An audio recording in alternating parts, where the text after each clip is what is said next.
The Sixers win 2 games in a row for the first time this season last night. And even though it was a good win, Paul George scored 29 points. We got to have a conversation about who is holding this team back and will it be an issue moving forward. But without further ado, here's the intro.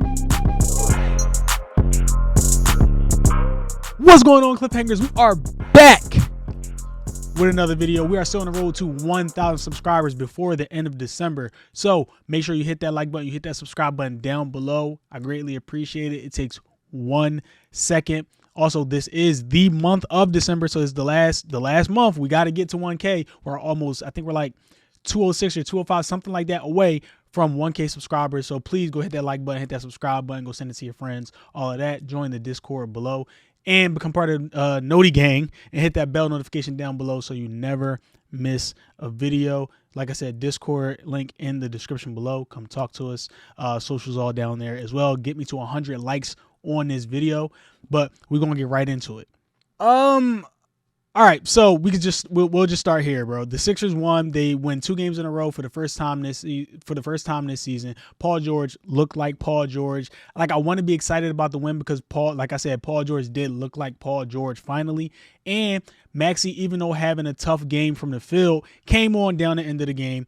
He came on down the stretch of that game and he was able to close it. And we all could see that, all right, Tyrese Maxey is that, or has the potential to become a number 1 option, because that last 4 minutes of the game where you could tell he was struggling and like if something clicked, he was like, all right, I'm just about to take over this game, I'm about to end it, when the Hornets got too close. I think he got fouled. He had like 2 layups. It was just something that he was like, all right, I'm about to end this game. I'm not going to let the Hornets come all the way back. And Paul George also hit some clutch buckets to where I spoke about it in my short the other day, where he was like, all right, y'all just let me rock. I'll carry us for now. And I'll make sure that the Hornets don't get the lead, or like they won't come fully back. And I'm gonna make sure we don't lose this game. He had like two clutch threes. He had an and one. So pretty dope to see that Paul George does seem to be getting a rhythm. Him and Maxey are starting to build some type of chemistry. They had like a lot of plays where they're both involved in actions. That is something that I definitely wanted to see moving forward. And I've been saying it for a while since we signed Paul George. I just want to see them get a little chemistry going with each other, just to say, you know, they're playing off of each other and not just going ISO and taking turns each time down the floor. Now, the problem, right? So, I don't even know. All right, so we could just – so Nick Nurse doesn't start Jared McCain again, right? And I'm like, all right, whatever. He started Kelly Oubre, started Caleb Martin. I can see the vision. They're bigger wings. Like, you got Paul George out there, you got Maxey. There's no Embiid. Drummond is injured, but I'm like, all right, all the guards are healthy. So I was expecting Jared McCain to start, whatever. But I kind of see the vision. Like I said, no Joel Embiid, no Andre Drummond. You're not big, so you want to get some bigger players out there. Cool. So my fear was Kyle Lowry would come off the bench, be the first guard off the bench since he was healthy. Luckily, he wasn't. It was Jared McCain. He came in, he scored 17 points, and I'm like, all right. Nurse is learning. In my last video, I stated, like, all right, just like play the young guys. They're going to give you a bunch of energy. Yabusele played great tonight. Adem Bona played last night. Adem Bona played great. Like I said, Jared McCain played great. Ricky Council gave you some good energy minutes. KJ Martin gave you some good energy minutes. But playing the young guys just gives you a ton of energy that you would just lack outside of these older guys, these older veterans who may have lost a step. So, whatever. Jared McCain, like I said, comes in just off of winning Rookie of the Month for the months of September, November, whatever. November. So just fresh in off of winning Rookie of the Month. Comes in, scores 17 points, was hot from 3. And I'm like, all right, like Nurse is learning. You don't got to play Kyle Lowry. We don't see Kyle Lowry to the second quarter, and we only see him for a little bit of minutes. I'm like, okay, I'm cool with it. Then the Hornets start their comeback in the fourth quarter, and it was mainly because Kyle Lowry was on the floor. And my whole thought process was, okay, I think Jared McCain played the last like 6 minutes of that third quarter. So I'm like, all right, he just has Lowry in here to give Jared McCain a little break before he comes back into the game. Jared McCain ended up getting 0 fourth quarter minutes. The Hornets come all the way back from down like 15. They end up taking a 1-point lead at one point in the fourth quarter. And there was just a bunch of plays where Kyle Lowry is involved in where he gets a rebound taken from him. He's not playing a correct defense. He bricks a three. It's like every momentum thing you needed. Well, every momentum situation the Hornets needed, Kyle Lowry was a part of that. And I just don't understand Nurse's idea. I guess like his thought process, I'm going back to the guy that I trust.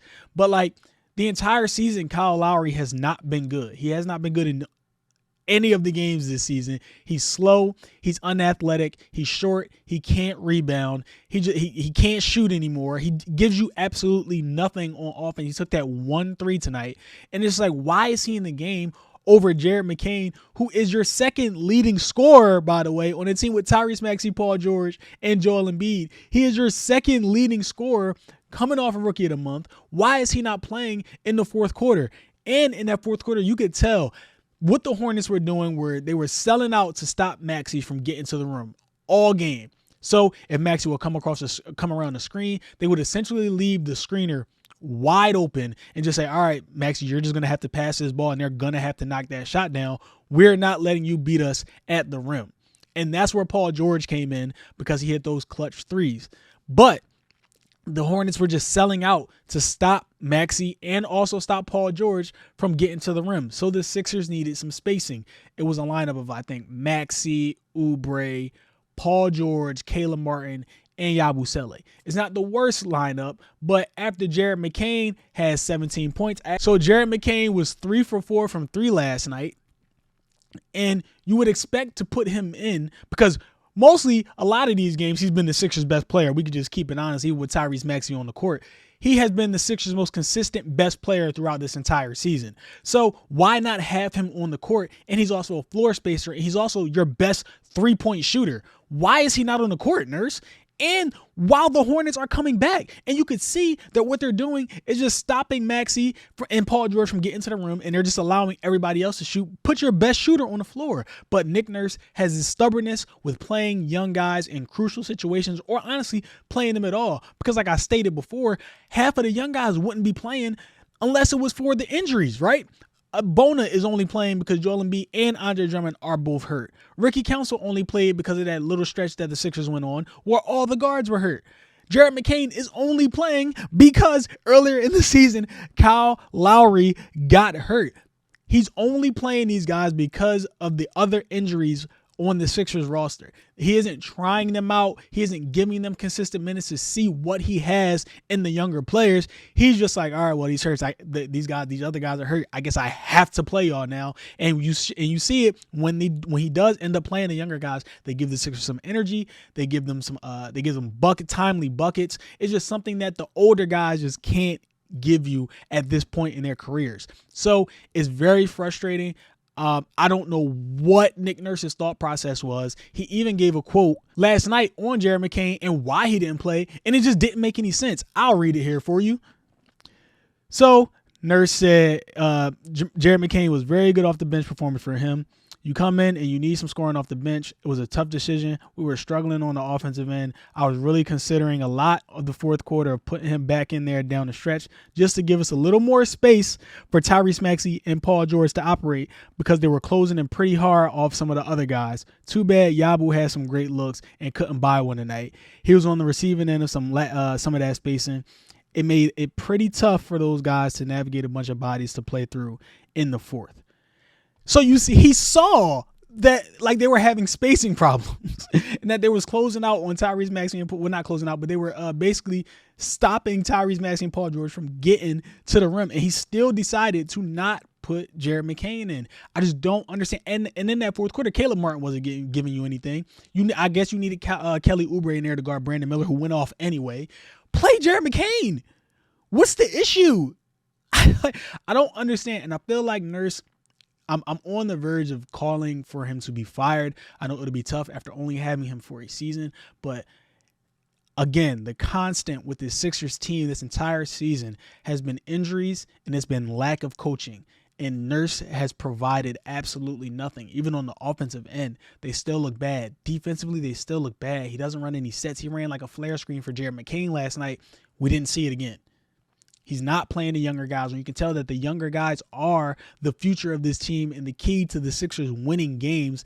But he's just so stubborn and so stuck in his ways that he doesn't care. And then he has an attitude at every press conference like he doesn't want to be here. If you don't want to be here, then leave. But that's my thoughts on it.